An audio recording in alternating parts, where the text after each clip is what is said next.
Is that just me? Because I can't hear you. No. I'm setting everything up. I'm going live on YouTube and TikTok. Give me a second. All right.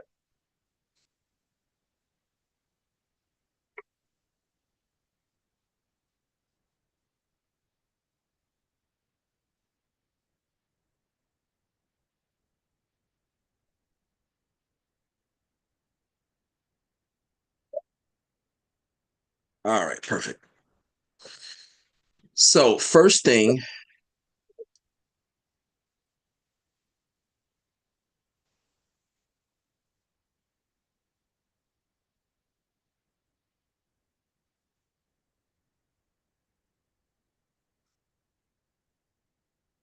I told you from day one that Tesla's board of directors was going to start asking for his resignation.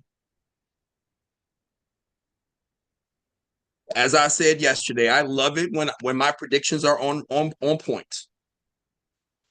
Now, this is not the actual board, but it says here insiders at Tesla. So I don't know exactly what that means. Insiders at Tesla are concerned about Musk's madness and damaging the company. Says it would be better if he was just to resign. I've seen other articles when I was looking this up that experts were also kind of had my take that with the way the company, think about this, guys. If it was anybody else, if it was any other CEO, and the value of that company that was thriving, that went all the way up to the Mag 7, and all of a sudden that CEO started doing things where it drove down half the value of the company. What do you think they're going to ask that CEO to do? But they Put sold your a ass bunch of down. cars. But they sold a bunch of cars yesterday, Aaron.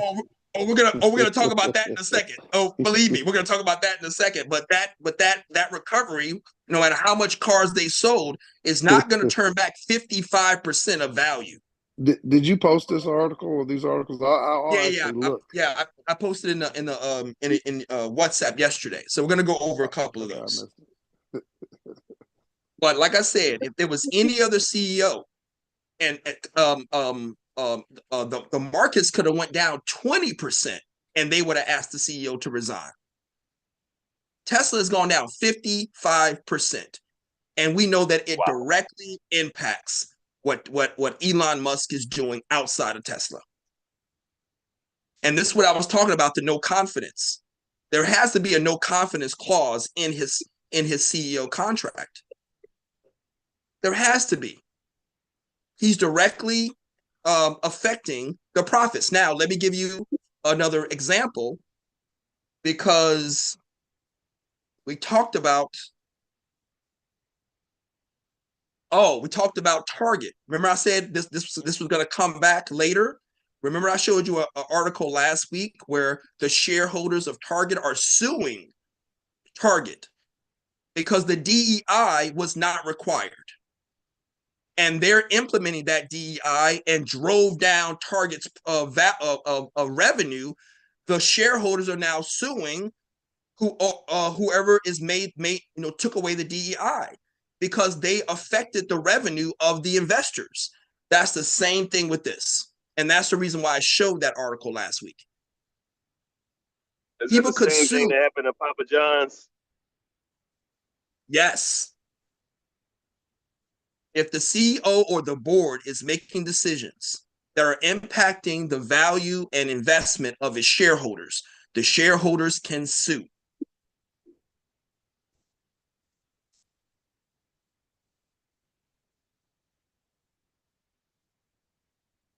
Just want to show you that it's right in line with the dominoes I explained.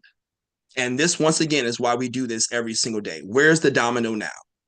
Are the dominoes going in the direction, and are they going in the order that we predicted? If it is, no problem. Come back tomorrow, come back in a couple of days. Where's the next domino? And we're looking to see if there's a shift. Now, what is the inevitable conclusion that we're looking for as we're going through this? Because Tesla still has all that value that I showed you, right? So we know once Elon Musk is removed, which I went through this prediction as well, once Elon Musk is removed, that positions Tesla to rebrand itself, distance itself from all the things that he's doing, and now they can bring in another CEO, and now they can rebuild Tesla back to the official and tangible value that the company has through their AI, through their robotics, and through everything else. They still have that supply chain that is unmatched. They can build a car for 3 or 4 times cheaper than every other car. We still got to deal with the tariffs and all of that. But think about that. Once Elon Musk is removed, all of the partnerships, all of the boycotting, it goes away. They get all the infrastructure back in Mexico. They get all the infrastructure back in the EU. They get all the infrastructure back in Australia. The best thing that can happen with Tesla right now is for Elon Musk to remove himself from the CEO, distance himself, or the company to distance themselves from him.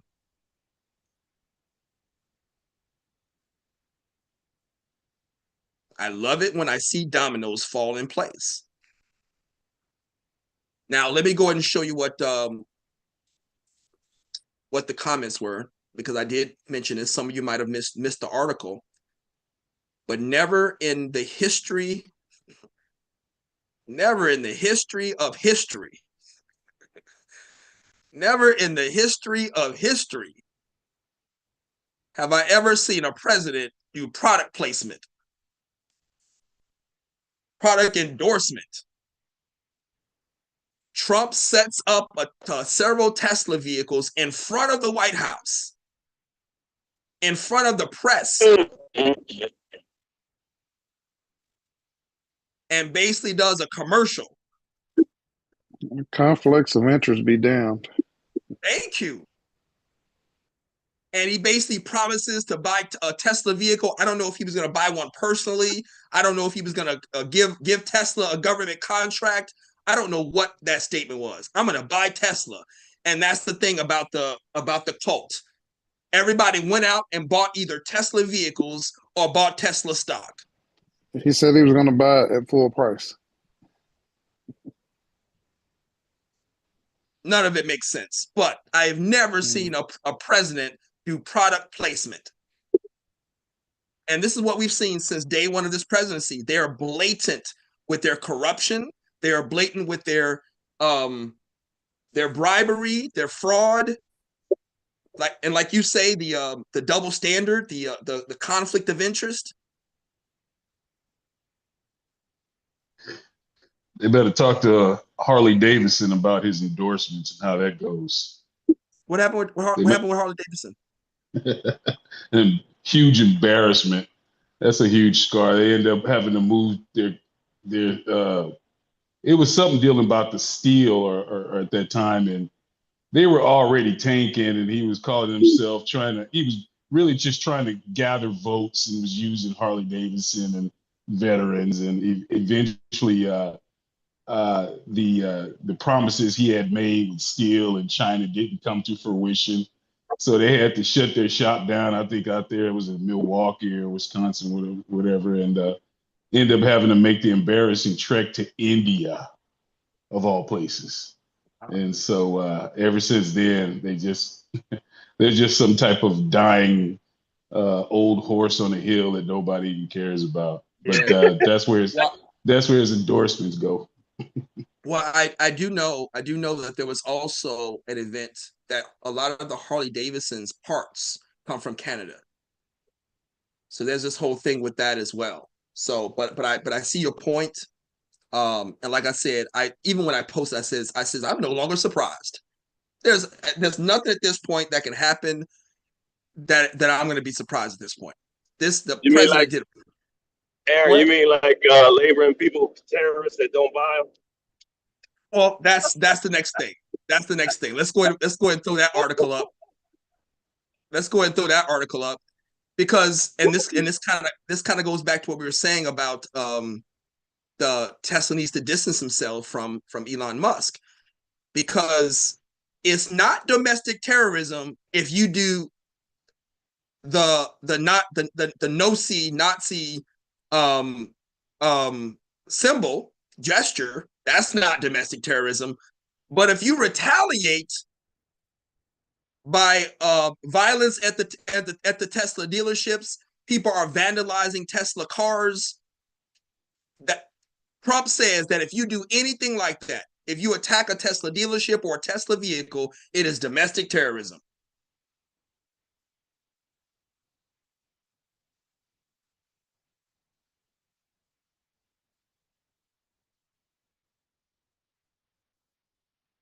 Now, let me qualify. I don't think anybody should be doing anything like this. Believe me, I'm not saying it's okay to vandalize and attack a dealership, none of that. But I'm just showing you the double standard and the hypocrisy that is not balanced. If you're going to say that this is domestic terrorism, then why didn't you comment? Not even one reference to that gesture. That this is because, well, like I said, when we went on social media and people were getting on social media and trying to mimic the sign, and then everybody was showing that video to their employer, the employer was firing the person saying this does not reflect us. Yep. But why didn't we get that same reaction from our presidency, from our administration? Somebody should have spoke up. This does not reflect our administration. We do not endorse this. I'm sorry, Elon, you're fired. That's what should have happened.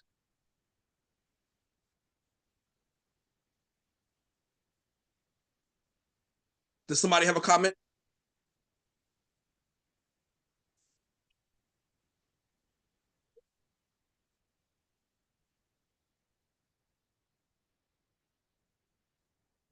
That's the craziest part is, and I guess that's what somebody was saying is that, you know, with this live commercial, this live presidential commercial, Trump, the Tesla stock kind of turned around.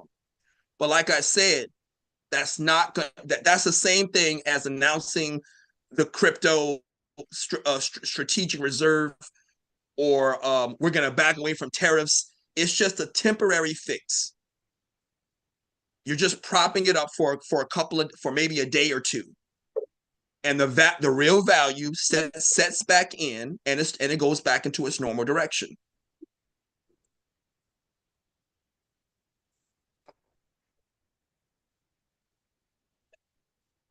All right, so now let's talk a little bit about the correction, right? That's really what we're focused on, is where's this correction at? Well, we already showed you that the NASDAQ gave the correction last week.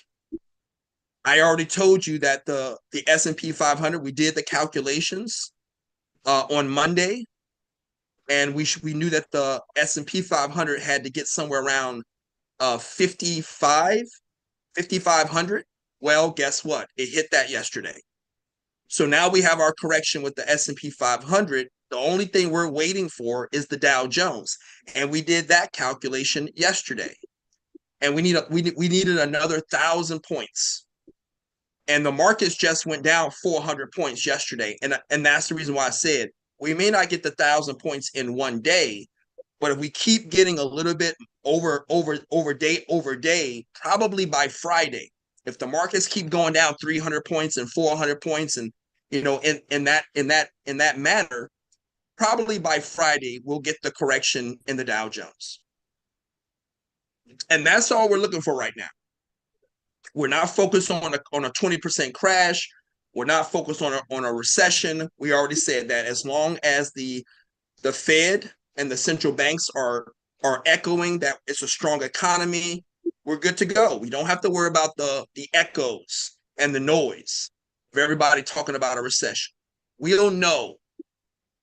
If we keep monitoring the causal sequence, we'll see that recession coming, and we are nowhere near one.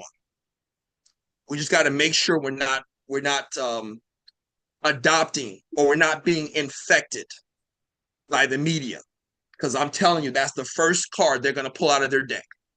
Recession. Oh my goodness, recession. And it blows my mind because the people that are saying it are professional economists. That's the craziest part. These are professional Harvard graduate, MIT, Yale, Brown, UCLA. These are the best of the best, well trained in economics. And the first thing they want to pull out, they know the sequence just like everybody else. So why are you talking about a recession when the markets went down 300 points? Stop it. Yeah, it is embarrassing, isn't it? It's embarrassing. You are a college graduate economist. Some of you are advising presidents. Why are you talking about a recession? You haven't got a 5% drop in the markets. You haven't even got a full correction yet, and you're talking about a recession. Central banks have not increased or lowered or done any kind of quantitative easing or quantitative tightening. Oh, he got the car. The first thing you want to do is, oh my goodness, we got a recession coming. And you have the audacity to get on. To make it quick, we're gonna leave soon as time here. Give me a Better second. run literally. And these people have the audacity to get on the news and give a commentary I got stuff about a recession. And I just shake my head because the sad part is that all of those 99% of sheep are listening and believing it. We see it. We see them reacting, running to the markets, buying and selling. What is Nancy Pelosi doing? That's their mentality. Hey, Coach. Go ahead. One of the things that I would add too is that I guess when you increase your understanding of how things are going to work or are working, and for me, I say the markets always have a destination. So it feels like to me until you complete this 10%, whether you go up one day or not, it's going to get down to it. I was watching was it Kudlow, I think, Jim Kudlow, the old Fox guy, being interviewed on CNN, and it's really interesting, and you get a better understanding of and hearing them not answer questions or half answer questions because they know this stuff too. And so he had an interview on CNN yesterday that was, in my opinion, was really bad, politics aside, in terms of asking, about response to tariffs and why we're doing this tariffs and the bigger picture and all of that. So I just thought that was really interesting to develop a third ear for these kind of things and hear actually what they're saying versus what you know is going on.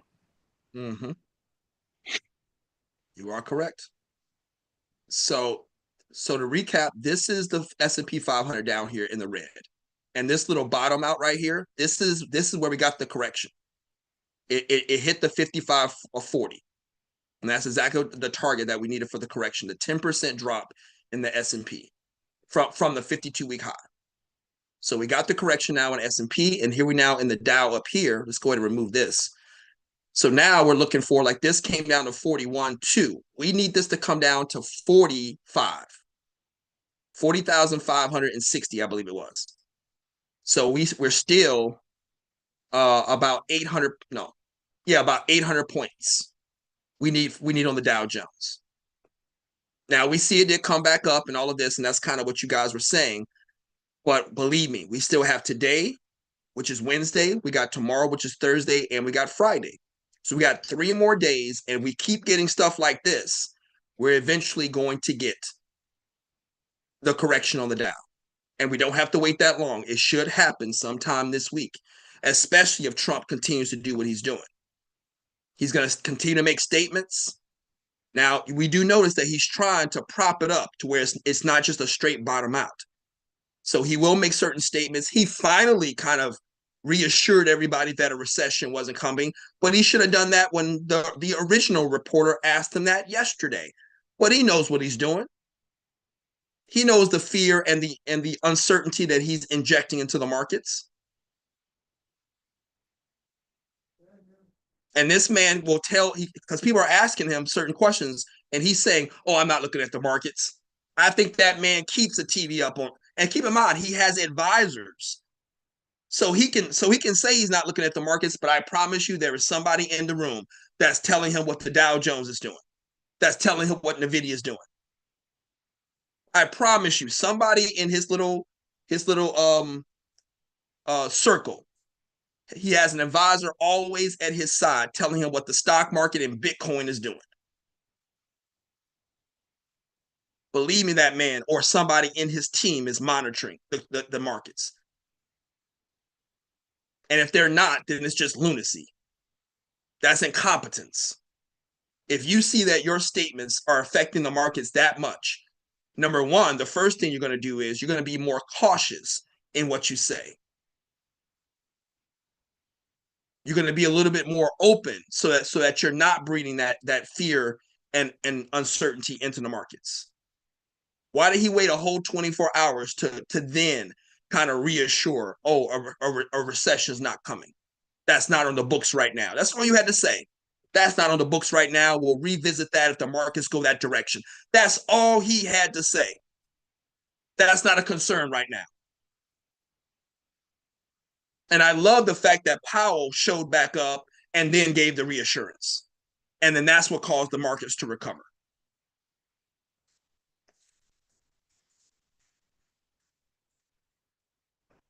So once again, we're looking for an 800-point drop in the Dow Jones.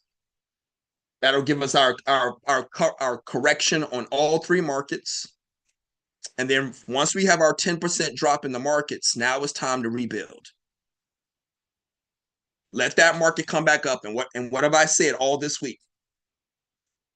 The recovery for a correction can be anywhere between 3 months to 9 months. And I believe with the way the markets are going, as long as we can get Trump to kind of stop manipulating the markets, let the markets organically build back up, we'll get that within 30 days. And let's explain why. Because I teach my students to be value hunters. We don't look at price. We can care less what that price is. Let the amateurs look at price. Let the amateurs use their technical analysis. We don't focus on price. We focus on value. And the value has not left the markets. NVIDIA and all of the sell-off of the tech, the value has not left these companies, guys. The investors are taking the opportunity to transition the sector rotation to take their profits. But the value of the company is still there. So when all of this settles down, the market goes back to organic movement, it's gonna smell the value and it's gonna gravitate right to it. You're gonna see all of the markets recover. Which is why I tell you to be patient, stay out of the markets, let the markets rebuild, and we can all ride that value back up. We got a game plan. We've had a game plan in since we recognized the correction last week. And notice every day we're checking on those dominoes, checking on that causal sequence, seeing if we're guaranteeing our prediction. Nobody else is doing this, guys. You see the markets. Nobody is calming down, staying out of the markets, waiting for things to develop. Nope. And these are the professionals. And every day they're factoring in something else that's been said. We don't do that. We have the patience, the discipline to stay out of the markets and let the dominoes build. Causal sequence. We can guarantee the outcome. I said it earlier this week. I can't imagine doing anything else.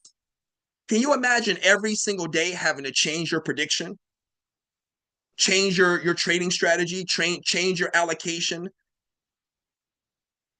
I couldn't imagine.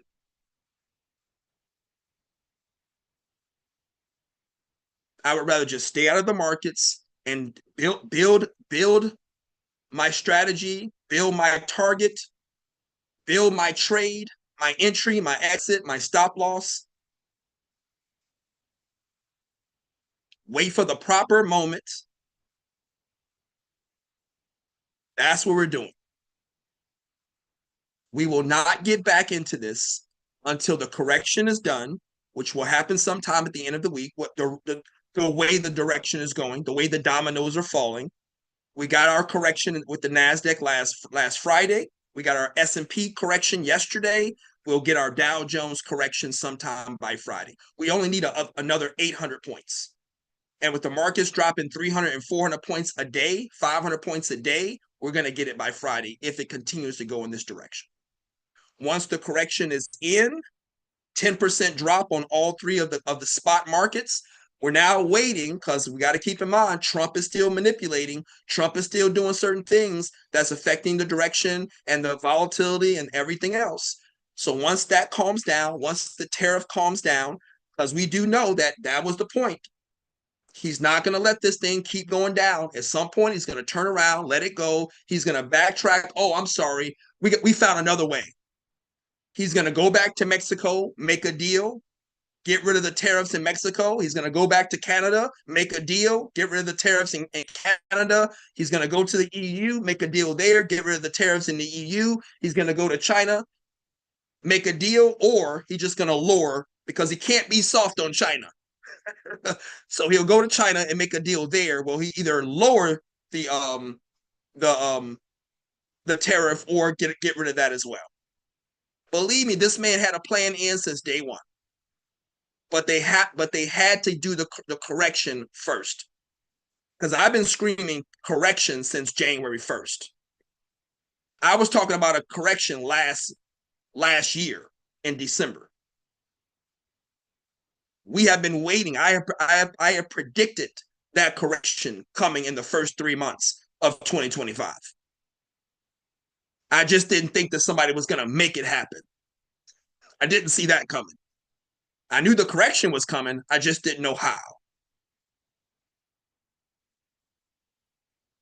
And I want this for you guys. You see me doing it, right? So you know it's possible. You know I'm teaching you correctly, but I'm hoping that you have these moments where you can make that prediction based on the causal sequence, and then a couple of days later, couple of weeks later, there's a feeling that you get when you know you're dead on point. It's a level of confidence that, man, I'm good at this. Man, I am powerful.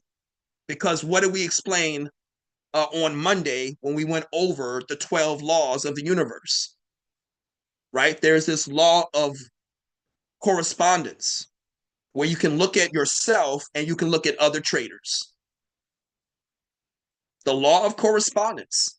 We're doing it different. We're doing it better. We're doing it more accurate. We're doing it more disciplined.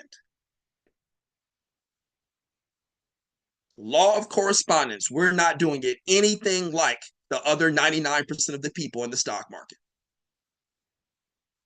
And I want this feeling for you guys because I'm telling you, there is no feeling like it.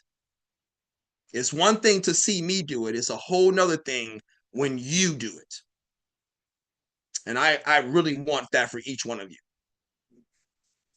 But the only way that's going to happen is if you guys are training on causal sequence, you know, in the simulation, day to day, doing exactly what I'm doing, out there looking for the next domino. And it's going to cause you naturally, you're going to start making predictions. Oh, man, if this keeps going, this is going to happen. Now, you may not know when. Sometimes you might be that good where you can even call it 2 days from now, 5 days from now. But just getting the prediction right. Because you guys have seen me. I made predictions and it doesn't come into effect 3 months later, 5 months later, a year later. I've even made a prediction that was 2 years later. I told you guys that Tesla was not a car company. I gave you that prediction 2 years in advance.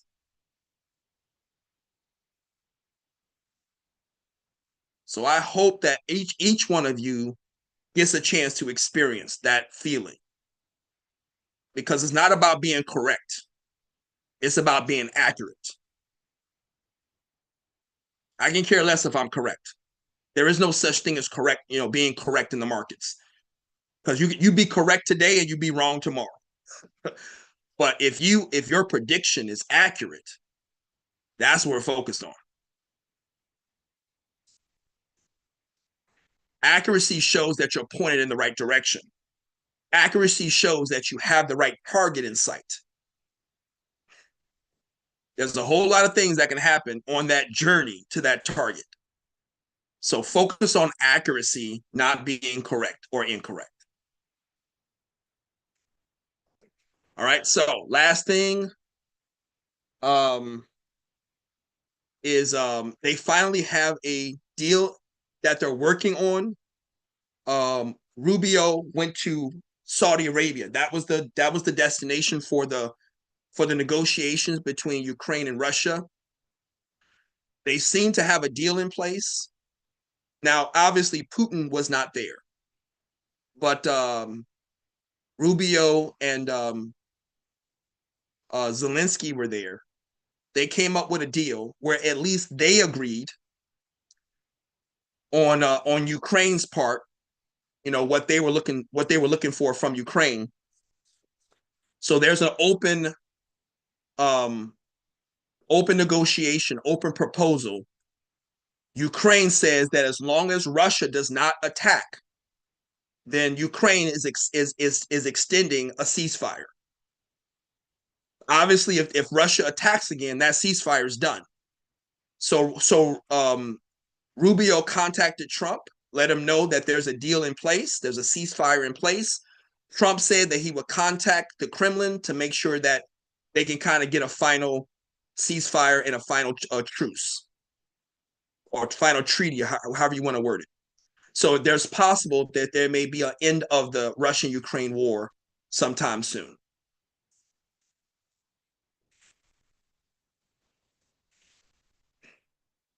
We'll see how this plays itself out. Did you guys see any new articles that you found interesting that I have not mentioned?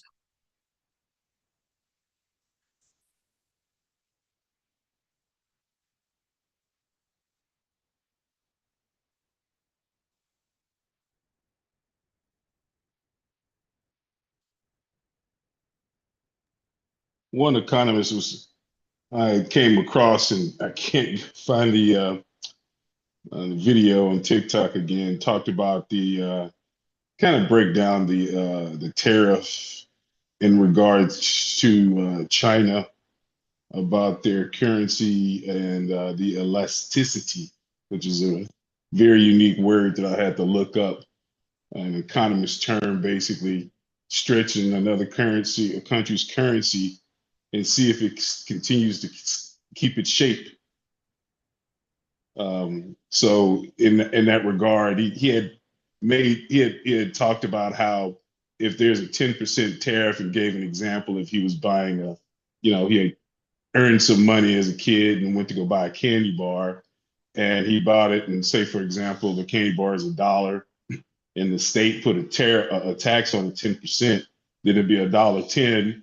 And then he says, but if you put the 10% tax on the manufacturer where it comes from, they're getting 90 cents.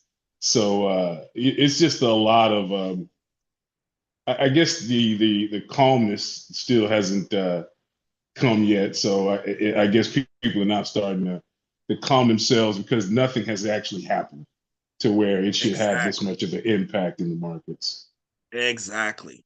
And that's what I've been kind of echoing, is that everybody else is running around with a chicken with their head cut off when there's nothing tangible, there's nothing in place. It's all speculation, it's all talk.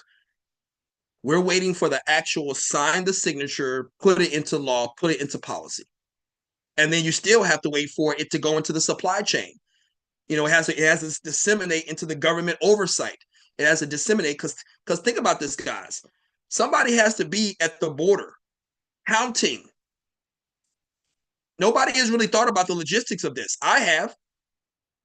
I've thought about it, because if you're saying that, and I'll tell you when it came to me, when I started visualizing it, when I think it was Dwayne showed that article that sometimes when you build a product, that the parts may have to go across borders 2 or 3 times.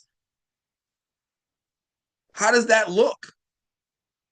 And how is the border kind of counting the product? Are they opening up the truck, seeing how many? Are they looking at the manifest?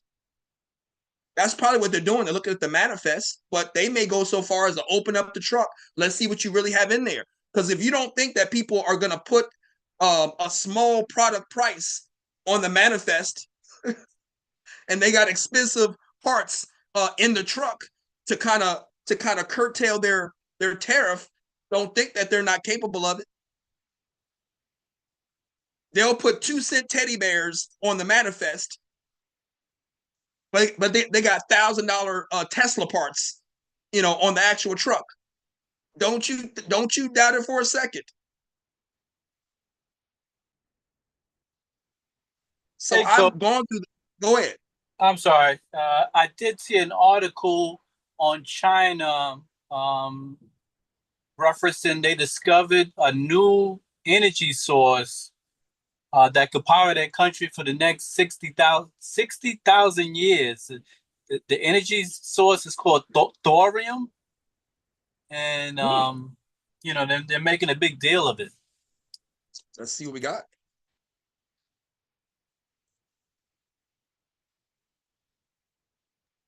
Is that the one that says it gets hot as the sun or something that they can some type of reactor?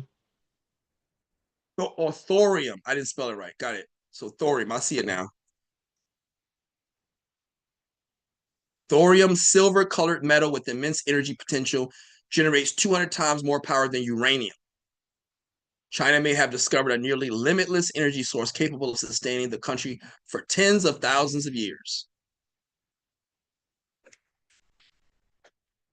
We will see how this works, because this goes back, which I have withdrawals because we haven't talked about our fifth industrial revolution for weeks. I don't think we talked about it in 2025 yet. This is probably the first time that we're bringing that conversation back up. But we know a part of our fifth industrial revolution is it's all based on the energy, right? We need new energy sources for our new technology. And this is not the first one. I even told you that there was a new propulsion system, right? That we can get to Mars in like 30 days. Well, I showed you that propulsion system can be used as a propulsion system here on Earth for our rocket, for our planes, our cars, our ships, our trains, getting the product through the supply chain a lot faster. So, like I said, it's the energy, and then there have been other energy sources that have come out. I even told you that there is a limitless battery that Tesla and China have. We talked about that last year. So there are several of these energy sources that they have discovered that can power the robots, power the AI, power the data centers. Oh, but our focus is right. Concentrate more on the energy, because that is the real foundation of the technology. Technology is useless if you don't have the power to run it.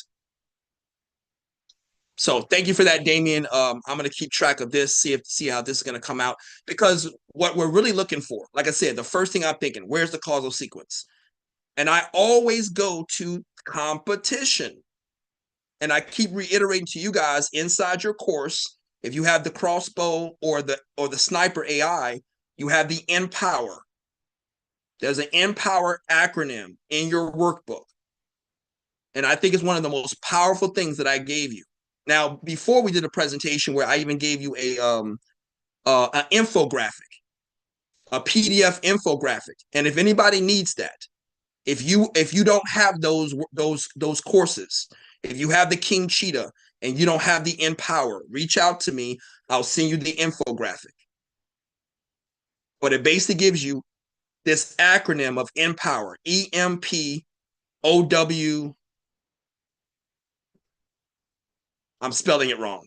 But there's an acronym that each one of them is another step in the competition ecosystem. And each one of those is going to drive the markets a certain direction, drive competition, drive supply and demand, drive value. Because the more competition, the faster it's going to develop. And that's the reason why I like to see all of these people coming into this AI war, because the competition is going to drive the innovation faster. So once again, whenever we talk about this, the first thing that pops up is empower. What is the competition? How is that causal sequence going to drive the markets, drive the innovation? So what we're looking for with this thorium, we're looking to see other companies start to develop it. We don't just want to see it in China. The only reason why that might be an issue is where is the metal coming from? Is it exclusively in China? Are you seeing reports of people mining for thorium someplace else in the world? Because I can almost guarantee you it's probably in Africa somewhere. Africa has been historically, Africa has been the source of everything. Very rarely do you find something that's in another place in the world that is not also in Africa. So are there other sources of the thorium? Are people researching it? Are people digging for it? These are the things, these are the news articles that we're looking for to see where that competition is. Because once multiple companies start to get into it, that's when it's going to drive fast. And I did already tell you that even though these things pop up, these different types of energy sources, it is not going to impact the oil industry, because the oil is not just an energy source. The oil is a refinement of 6,000 other products. So even if we come up with a new energy source, we still have that foundation and that connectivity of the refinement process. So oil is not going anywhere. Not in the short term. All right, but I love to see stuff like this.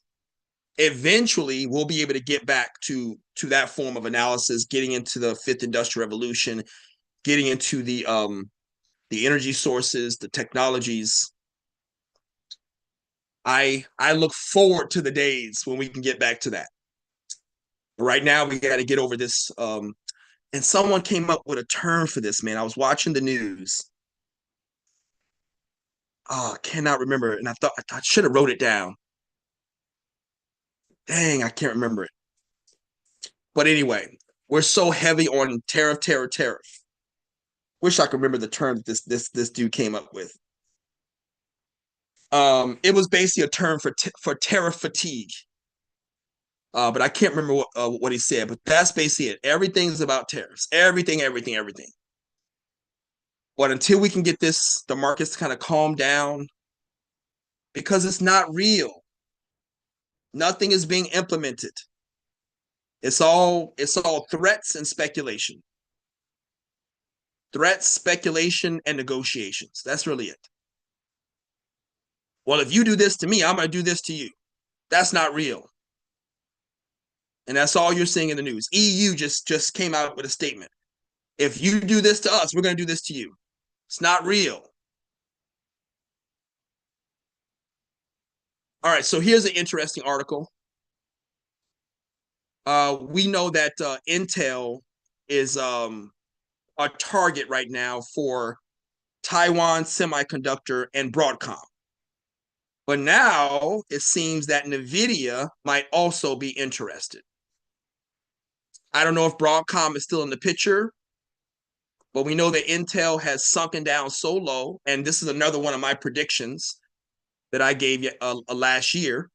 I predicted that NVIDIA was going to replace Intel on the Dow Jones. And then I even told you that it was going to continue to fall after that. So Intel has fallen so much that they're now looking to break up the company. The two main corporations that were eyeing the breakup, trying to remember the term they have for it when they break up a company. I know it's corporate shark is one term, but there's a term for when they break up a company. But whatever that is, Intel basically is eyeing to be broken up, and Taiwan Semiconductor and Broadcom were the two companies that were looking. into buying the pieces. But it seems now that that NVIDIA is also interested, which makes sense. Because like I said, NVIDIA is the one that overtook Intel. And it also says AMD, which is another chip company. AMD is also interested. So we're going to see how this plays out. And I want to show you a contrast, guys. Notice this. It says Intel shares have lost 55% of its value. What other company has lost 55% of their value? I want you to really see where Tesla is right now. You got a company that has lost 55% of their value, and they're on the chopping block.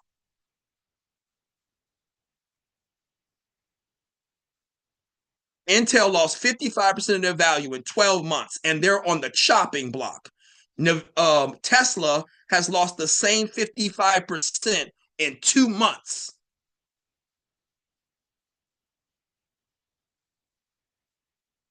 Do you see how dangerous right now it is for Tesla?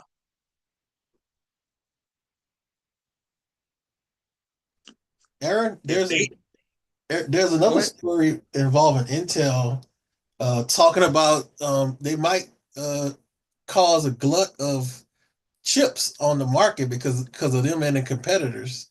So you have oversupply of chips. So I completely see it, but I believe that is why NVIDIA and AMD are there. Because if they buy up that infrastructure, they buy up those chips, it's not going to be on the open market. They're going to be able to hold it into their reserves. That's the reason why NVIDIA and AMD are there. To stop that saturation. I think y'all remember that discussion last year, Coach. You had said they were going to flood the market with chips. I think I distinctly remember that, Mark. And one other thing, I'd like to go back to the energy source that a gentleman had just talked about as far as what China's coming up. I noticed that AI, runs on a lot of uranium, which is nuclear, and a lot of nuclear runs on water. How significant do you think it is that now there seems to be a certain amount of companies that are being naturally subsidized by the government, but they're coming in, putting in these local warehouses of nuclear in certain parts? I know Texas has got a couple of them being built. How significant you see that is, because that's a part of the whole AI structure, and naturally we want to be ahead of that. How significant do you think that is as far as causal sequence is concerned?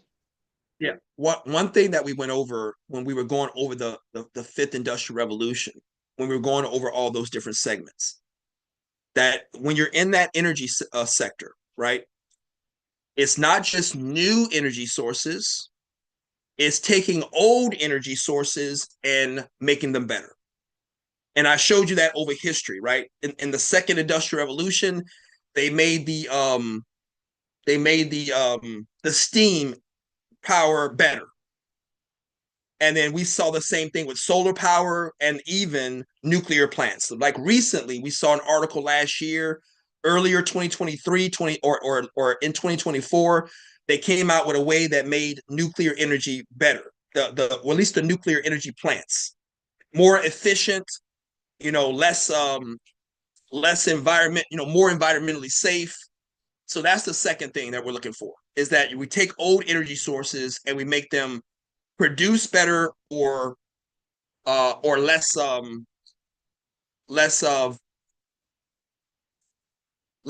dangerous. So that would be the answer, is the nuclear plants that are popping up, they have a new nuclear technology.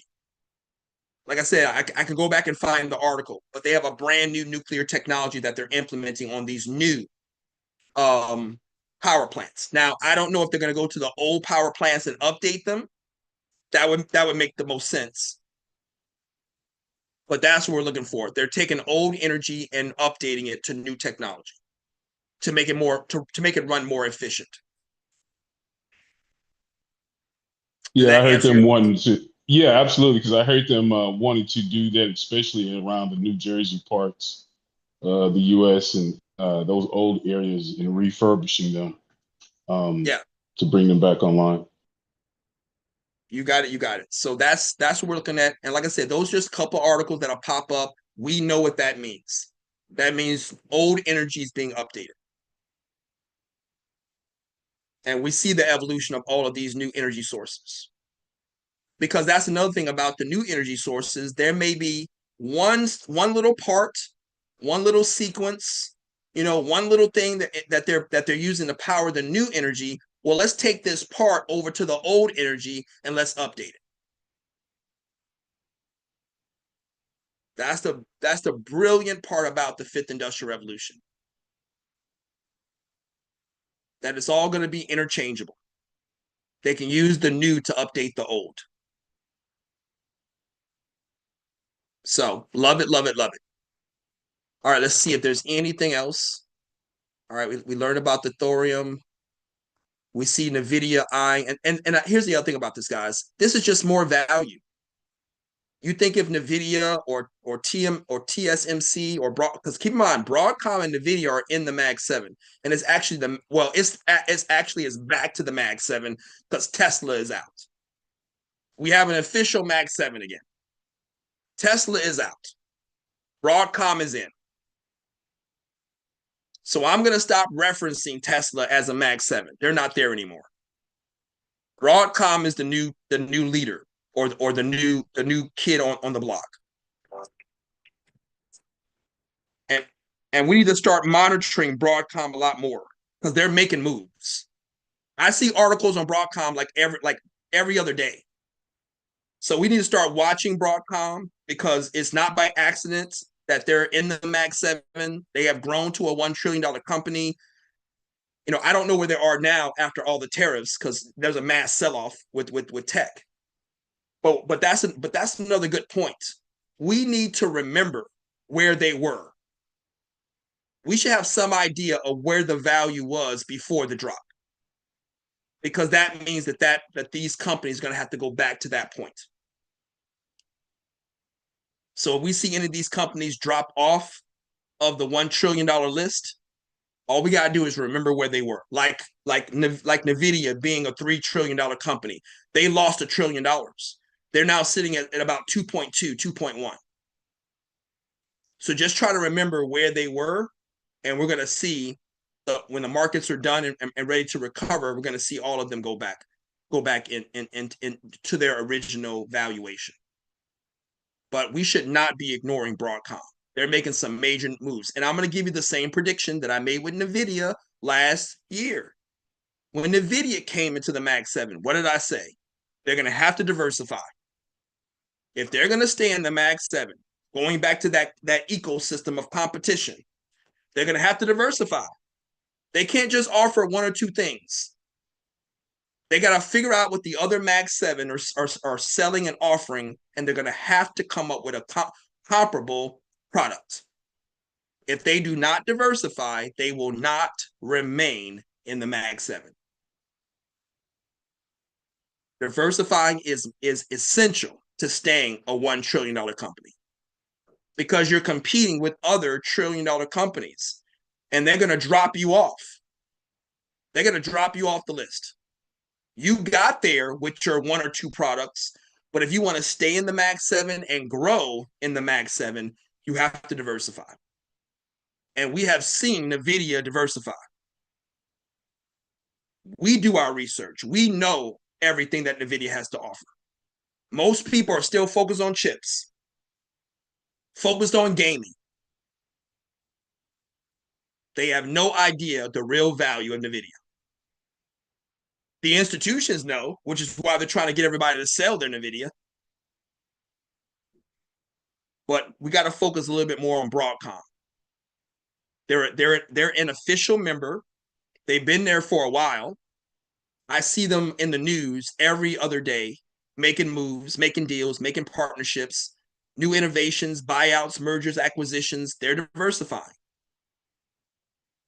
And it would be awesome if we can ride Broadcom up to maybe a $2 trillion company, a $3 trillion company. we'll keep our eye on them. Let's see. But yeah, this is nothing but value. Now, this is the thing that doesn't make sense. Why is Intel jumping 7%? These markets, man, boy, I tell you. Intel is a dead company. I'm looking at an article where TSMC, I'm pretty sure you've probably seen it too, is pitching a foundry joint ventures between NVIDIA, AMD, and Broadcom to That's what this article is. yeah, it's Yeah, right here. They eye a foundry stake. They're all gonna team up together and buy the whole company. They're just gonna take different parts. You take this, I take this, you take this. And I think that that's really how most of these, I still can't remember the term for it. But these buyouts, that's really how, it should go. Everybody sit down at the table and let's break it up. this wouldn't be a form of rating, would it? That's the word I'm looking for. Thank you. Corporate rating. That's it. Corporate rating. That's it. Couldn't remember the term for it. Intel might be going up because the president said he wants to cut the CHIPS Act. So everybody has to get together to try to save the money for the CHIPS Act. So they might have to just buy up each other or work together because that money's not coming like it was last year. I know. But like I said, everybody's just reacting to words. Let it all play out. Focus on the value. Focus on the partnerships, the new technology. And then we're just waiting for the manipulated markets to stop. And then we're going to let the organic market build back up. And believe me, all of this is going to factor into the value of each one of these companies. Broadcom's value is going to go up. NVIDIA's value is going to go up. Obviously, TSMC is a Chinese is on the Chinese market, but even their value is going to go up. And I even told you on the fly that I see TSMC partnering with Alibaba. I'm still waiting to see if that partnership shows up. But because I already explained that NVIDIA has basically kind of broken off their infrastructure with TSMC. So TSMC now has to find other companies. They were eyeing a bunch of US companies. We saw that article earlier this week where they're actually, looking for US companies to partner with. And China doesn't like that. But you have to understand that dynamic of China has professed for decades that they are the real owners and rulers of Taiwan. There's been this huge kind of underlying, it's not a real battle, it's not a real war, but there has been a territory dispute over Taiwan. Who really is in control of it? Whose sovereignty does that country fall under? Now, Taiwan is saying, well, we have our own sovereignty. But it's always been this thing that China is always saying, well, no, you fall under our sovereignty. Don't make us prove it. It's that type of thing. And the same thing is going on in Hong Kong. Hong Kong is technically a part of China. But Hong Kong is one of those international cities like New York and Paris and, London. So it's kind of like this hybrid where China knows that it's their land and it's their country, but it kind of rules itself. Hong Kong has kind of its own kind of little committee or whatever that kind of regulates. So that's kind of what Taiwan is. It's kind of like this debate on whose sovereignty do you fall under. But I do see that despite that, TSMC is looking for some kind of replacement for NVIDIA. And they're either looking there, and like I said, I see them going after the US companies, but I can also see them partnering with Alibaba. There's another company that I said Alibaba was going to go after. Oh, DeepSeek. I see Alibaba going after TSMC and DeepSeek for that whole AI thing. So like I said, I'm keeping my eye on that partnership, see how that goes. All right, I'm trying to see if there's anything else. Trying to see if there's anything else that we missed. Here it is. I love it. This is another one of those causal sequences. Elon Musk leaving the White House. Betting markets see rising odds Elon Musk leaves the White House this year. We already know it's this year. I didn't see it going past 100 days. That was my prediction. It wouldn't last 100 days.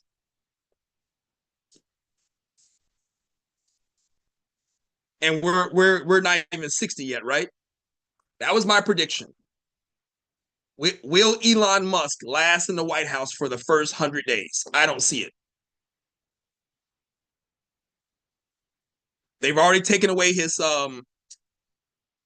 control. He's been regulated to an advisor. That's not what he wants. He wants to control.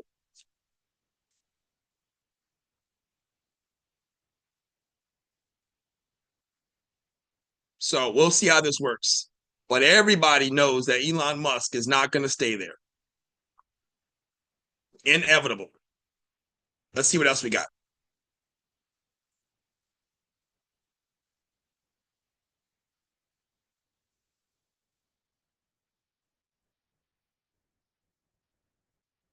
Now, here's something else that I did say, and I want to kind of reiterate it because I want to take it a step further. I told you that the tariffs, right? Even though Trump backs off the tariffs, you still have the causal sequence, the reaction. You still have the effect, right? The tariffs or the threat of tariffs is the cause. The effect is still in place. Let me explain. Because all of the announcements and all of the reactions is going to affect all of the economic reports. We talked about this yesterday. So when we get the labor report, when we get the consumer spending, when we get consumer confidence, when we get housing, and try to see if there's any other. All of these different economic announcements are going to come out next month. They come out every 30 days. So the next set of economic events are going to be affected by all of this Trump, all of this tariff. But I wanted to take it a step further because the tariffs are also going to affect the revenue. It's going to affect the sales. It's going to affect the expenses. And that's going to affect the quarterly earnings. In 3 months, we're still going to feel the effect of this. Right now, you see all of the corporations giving their outlooks because they're looking at the tariffs. We may not be able to make the profit we're looking for. So they're already predicting that they're not going to make the revenue that they need to on the next Q2. This is the cause and effect. This is the causal sequence.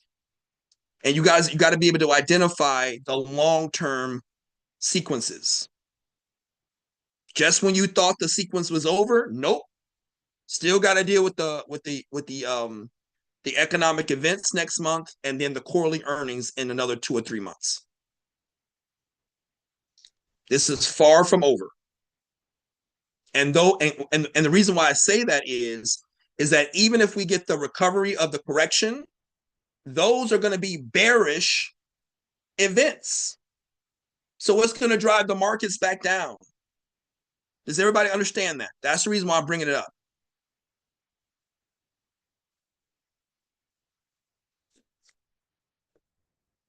The energy is still going to move. Just because the markets recover, just because the value is back in play, we still have to deal with the effects, the bearish effects of everything that's happening right now. We're going to get bad economic events next month or even over the next several months. And then once again, the quarterly earnings going into Q2, and then that might even affect Q3 and Q4. This is far from over.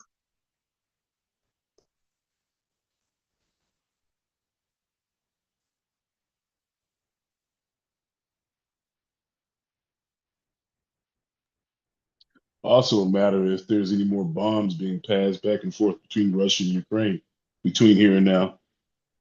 Exactly. Even that factoring in. And then we still have the thing going on in Gaza as well. Trump has not backed off of turning it into some kind of resort. But we'll see how that goes. Now, there was something else. Give me a second. There was something else we were talking about. Oh, what was it, man? What was it?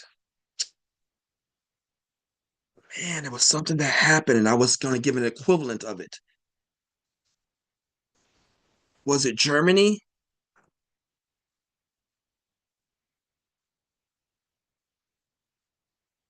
There's a new regime. There's a new premier. There's a country that changed leadership, but I don't remember. I know we had the elections in Germany, but there's another. Let me see if I can look it up.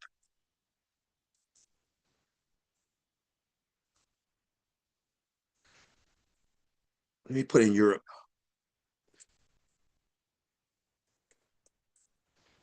I always look for new leadership, and there's been a lot of leadership changes. I think it was Poland? There was a country that got a new leader. I know Canada's one. Well, I know Canada got their new prime minister, but there was a country in Europe that this week they got a new leadership. I can't remember what it was or what country it was. I think you're right. I think it was Germany. Was it Germany? Yeah, because their right wing or their right party on the right, I believe, won this time.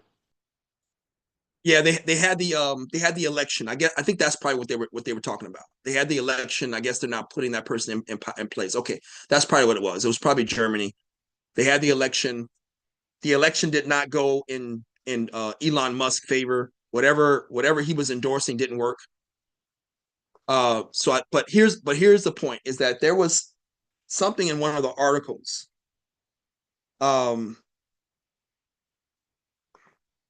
Basically, scapegoat. The whole point of what I'm saying is scapegoat. Because you guys should look to see Netanyahu is going to get removed. He has served his purpose. He's now going to be the scapegoat. Yeah, I put up an article. I put the article in the link, in the chat. But yeah. I had put one up in there. Go ahead, Coach. I'm sorry. So you guys posted articles in the WhatsApp. That's kind of saying the same thing. Yeah, I put it in WhatsApp, but I put it in WhatsApp. So yeah. Let me. I think I saw. I had put one was a Joe Rogan. I had put one because it sounded like noise at the time to me, and I kind of backed off from geopolitics because I was, feeling like I was over my skis with it. But this guy had brought up something that we had talked about last month, Coach, where he was being invited, and it seemed sketchy the way Trump was pulling out a chair, and then he went to the international courthouse, dapping everybody up. So for me, it seemed like the guy was on they was just kind of like going to lay something heavy on him. And this guy talked about how he thinks there's a coup being forged against Netanyahu. And what's also wild, I don't know the links or if it doesn't matter, but you remember that ruler out there in the Philippines, Duarte? Yes. Where he was. That's what it was. That's what I was looking for. That was the comparison. Go ahead, Coach. Go ahead. No, that was the comparison. The Duarte, yeah, because here's how it worked. Thank you. I know if we keep talking about it, that was the comparison that I wanted to make. I couldn't remember what it was. It wasn't Germany. It was Duarte. So here's the background on Duarte. Duarte was the leader of the Philippines, and he did something similar to what they're doing in El Salvador. He went after all the gangs, but he did it different. Like this man was just shooting people in the street. And even to the point he was shooting little kids. If they were a part of a gang, I'm sorry, you're a part of the gang. He was running rampant, just decimating all the gang members, trying to get that gang activity under control in Philippines. And he did. Like people knew, don't mess with him. Don't get involved, stay out of his way. And he really did kind of really minimize the gang activity in Philippines. Well, he eventually, and I didn't even know this happened. I haven't been keeping track of Philippines. I was dating a Filipino, which is why I was kind of I was thinking about moving there, all of that. The first Trump, the reason why I didn't was because Trump put in that immigration law that didn't allow me to leave the country. But I was heavily focused on the landscape of what was happening in the Philippines. So I was monitoring Duarte. But I didn't know that he got removed and I don't know if he was voted out or, physically removed, whatever it was. But they just arrested him at an airport, right? He's not even in that position anymore, but they arrested him and they're now charging him with crimes during his presidency. And that was the comparison that I was going to make when it comes to Netanyahu, that he might be in the same boat as Duarte. When he gets removed, he'll be walking down, going to an airport, and I already told you that they've already charged him in the international courts. The ICC and other organizations have already charged him with crimes against humanity. So I see the outcome the same way as Netanyahu. Right now, he's privileged because he's still in that position, but once he gets removed, the same thing's going to happen to him that happened to Duarte. They're going to arrest him and charge him for all the crimes of what he did, even though he obviously was not the only one. That was the comparison I was looking for, Duarte. Thank you for that, guys. That's what I was looking for. Couldn't remember what it was.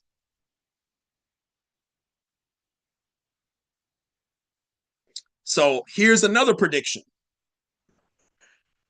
That if Netanyahu leaves that position, he's going to Russia or some other non-extradition country. He's going to go to some kind of Israel ally where there is no extradition. I see him going to Russia. Those Russian oligarchs will keep him safe.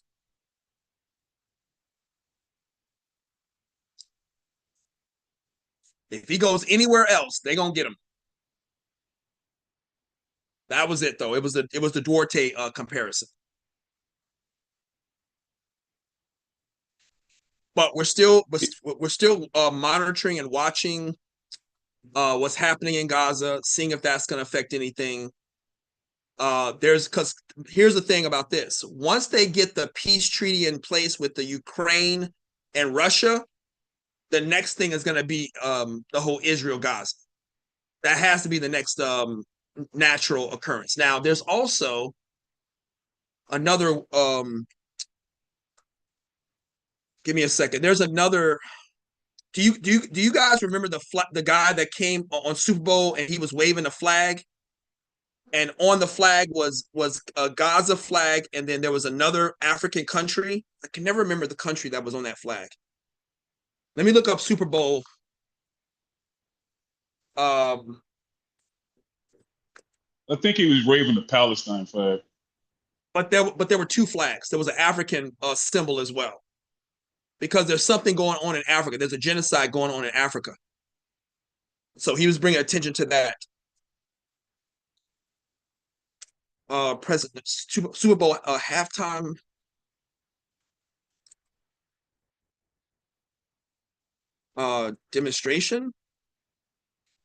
Demonstrator flag.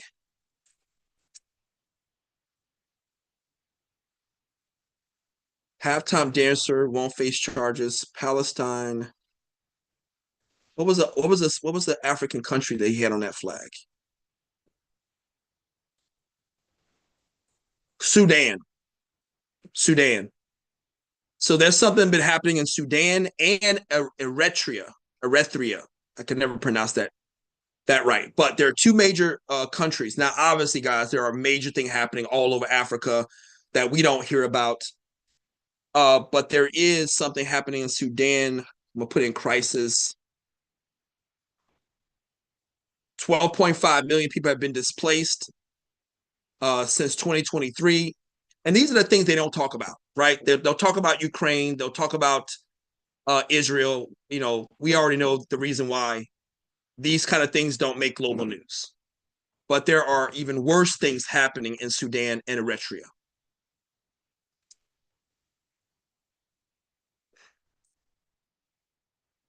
So we're going to monitor these as well. And the reason why I bring these up is that you're probably going to see after the Ukraine Russian thing is brought under wraps, you're going to start seeing them kind of go to these other conflicts and settle these as well.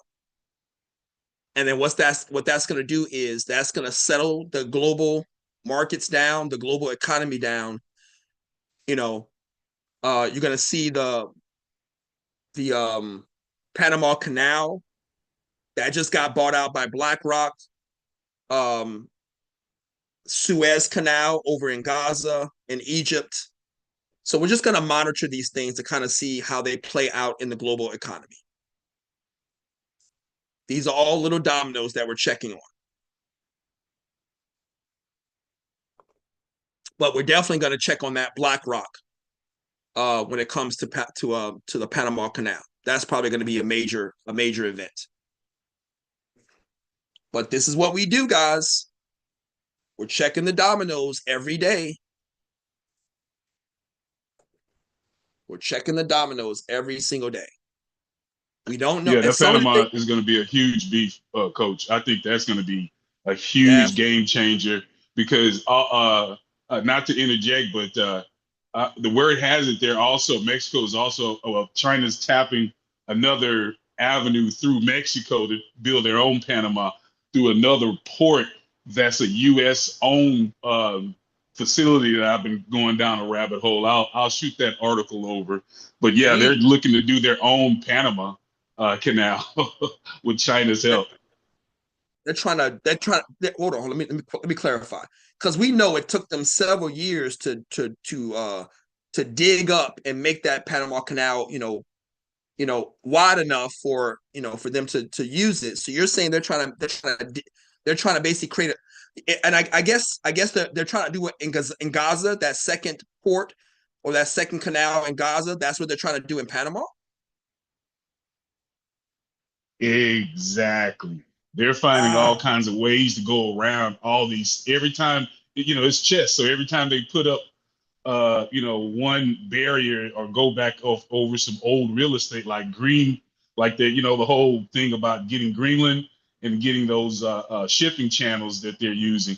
They've already got plan Bs of going around it. So that's going to be such a huge dynamic of competition. Wow, I'm gonna look into that. But yeah, if you could post the article, that'll get me started. And I would love to do more research on that, man. Because I don't doubt it. Like I said, they're gonna find a way, and that just goes back to what I was saying about the competition, guys. They're gonna find a way. If you have this, I want this. So definitely. But like I said, we keep track of these. Sometimes we're looking this stuff up, and we don't have a destination. We don't know how it's gonna impact. So we just kind of keep it in the back of our minds, keep it in our notes. And then, and that's pretty much what's going to happen. As you're researching one thing, nuggets and dominoes are gonna pop up for other events. So we just keep track of everything and just kind of watch how everything plays out.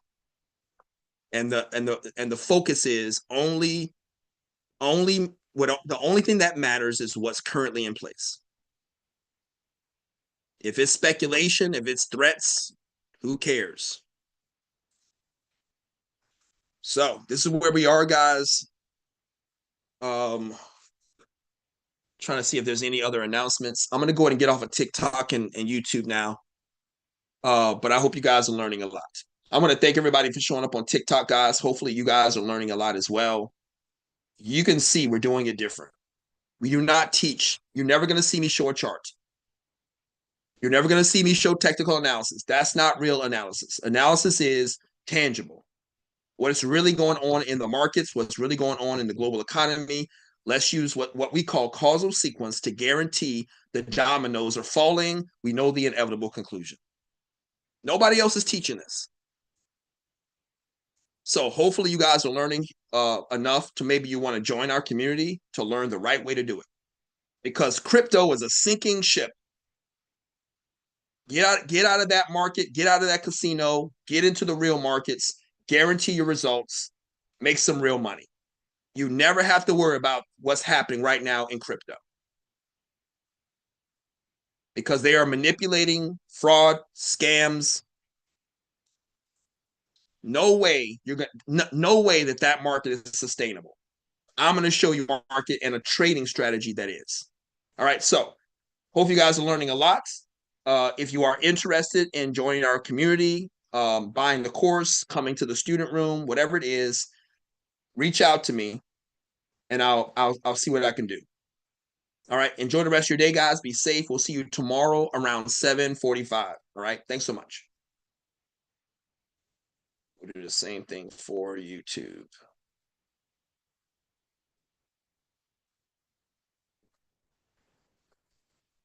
All right, see here.